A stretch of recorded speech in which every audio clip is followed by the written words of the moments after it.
We could live in a country powered entirely by truly just renewable energy, woven together by accessible public transit, in which jobs and opportunities of this transition are designed to systematically eliminate race and gender inequality. Caring for one another and caring for the planet could be the economy's fastest growing sectors. Many more people could have higher wage jobs with fewer work hours, leaving us ample time to enjoy our loved ones and flourish in our communities. The leap must begin by respecting the inherent rights and title of the original caretakers of this land, starting by fully implementing the United Nations Declaration on the Rights of Indigenous Peoples. The latest research has shown that we can get 100% of our electricity from renewable resources within 2 decades. By 2050, we could have a 100% clean economy. We demand that the shift begin now.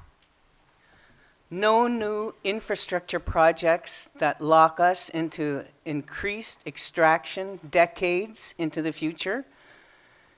The new iron law of energy development must be, if you don't want it in your backyard, then it doesn't belong in anyone's backyard.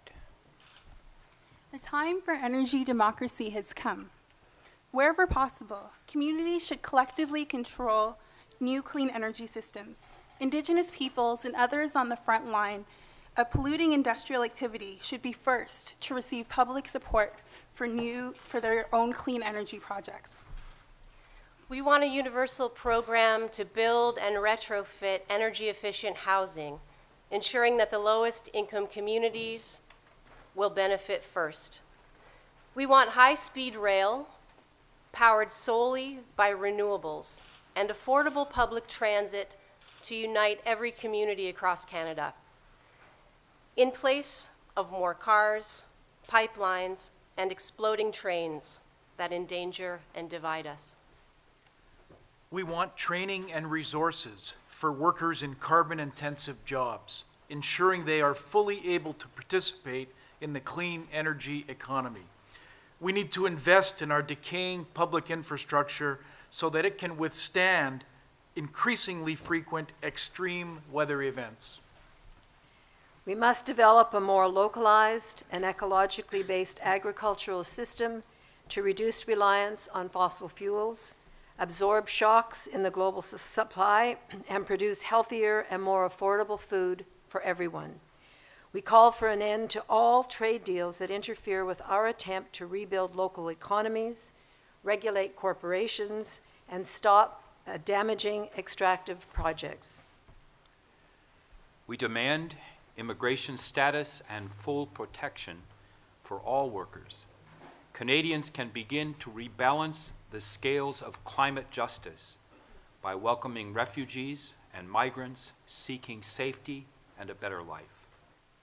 We must expand those sectors that are already low carbon: caregiving, teaching, social work, the arts, and public interest media. A national childcare program is long past due.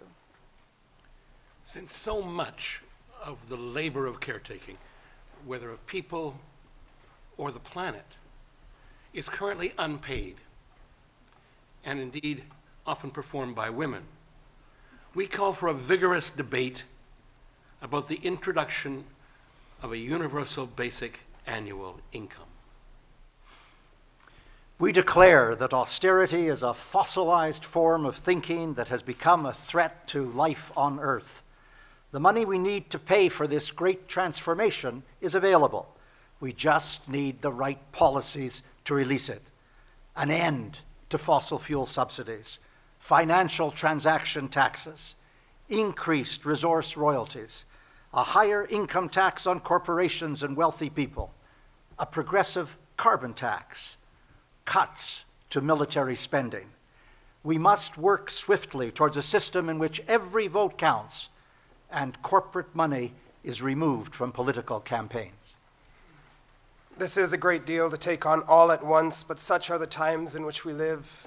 The drop in oil prices has temporarily relieved the pressure to dig up fossil fuels as rapidly as high-risk technologies will allow.